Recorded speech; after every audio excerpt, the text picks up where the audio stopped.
নিম্নচাপ সরে গেলেও কাটছে না দুর্যোগ, বড় খবর আবহাওয়া দপ্তরের। নমস্কার বন্ধুরা, আপনাদের সকলকে স্বাগত জানাচ্ছি আমাদের বাংলা খবর ফেসবুক পেজে। বন্ধুরা, এই মুহূর্তে আপনাদের সামনে হাজির হয়ে গেলাম আজকের আবহাওয়ার বিশেষ আপডেট নিয়ে। উন্নতি হচ্ছে কলকাতার আবহাওয়া এবং একই সঙ্গে উত্তরবঙ্গের আবহাওয়া কেমন থাকবে, কি বলছে আলিপুর আবহাওয়া দপ্তর, বিস্তারিত জানতে হলে অবশ্যই বন্ধুরা ভিডিওটাকে একটুও না টেনে শুরু থেকে শেষ পর্যন্ত খুব ভালো করে দেখবেন।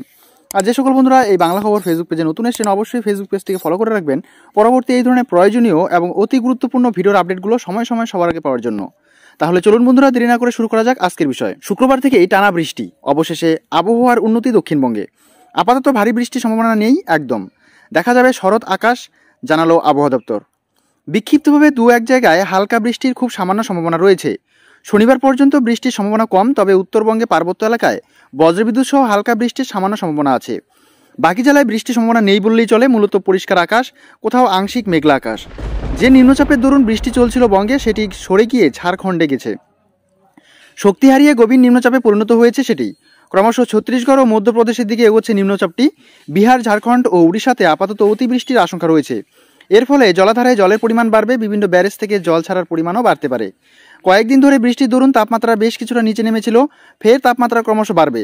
স্বাভাবিক বা স্বাভাবিকের আশেপাশে থাকবে দিন ও রাতের তাপমাত্রা। আকাশ পরিষ্কারই থাকবে, আবহাওয়ার কিছুটা উন্নতি হবে। কোথাও কোথাও আংশিক মেঘলা আকাশ থাকবে, ভারী বৃষ্টির কোনো সম্ভাবনা নেই আগামী 4 থেকে 5 দিন। মৌসুমী অক্ষরেখার টানে প্রচুর জলীয় বাষ্প ঢুকছে এখনও, এর ফলে আর্দ্রতাজনিত অস্বস্তি বাড়তে পারে। উত্তরবঙ্গের পার্বত্য এলাকায় বিক্ষিপ্তভাবে খুব হালকা বৃষ্টি হতে পারে। উত্তরবঙ্গের বাকি জেলাগুলিতে বৃষ্টির সম্ভাবনা সেভাবে নেই, মূলত পরিষ্কার আকাশ থাকবে। পার্বত্য এলাকায় আংশিক মেঘলা আকাশ থাকবে, বাতাসে জলীয় বাষ্পের পরিমাণ বেশি থাকায় আর্দ্রতাজনিত অস্বস্তি থাকবে উত্তরবঙ্গেও। আগামী কয়েকদিন তাপমাত্রা ক্রমশ বাড়বে। কলকাতায় বিশ্বকর্মা পূজার দিন আংশিক মেঘলা আকাশ, অস্বস্তি বাড়বে। আবহাওয়ার উন্নতি হলেও ভোগাবে গরম। শুক্রবার পর্যন্ত বৃষ্টির সম্ভাবনা কমই, 2-1 পশলা হালকা বৃষ্টির খুব সামান্য সম্ভাবনা রয়েছে। মেঘলা আকাশ ও বৃষ্টির কারণে তাপমাত্রা অনেকটাই কমেছিল। সোমবার সর্বোচ্চ তাপমাত্রা ছিল 26.8 ডিগ্রি সেলসিয়াস, রবিবার সর্বোচ্চ তাপমাত্রা ছিল 28.1 ডিগ্রি সেলসিয়াস। বাতাসে জলীয় বাষ্পের পরিমাণ 91 থেকে 97%, বৃষ্টি হয়েছে 13.1 মিলিমিটার।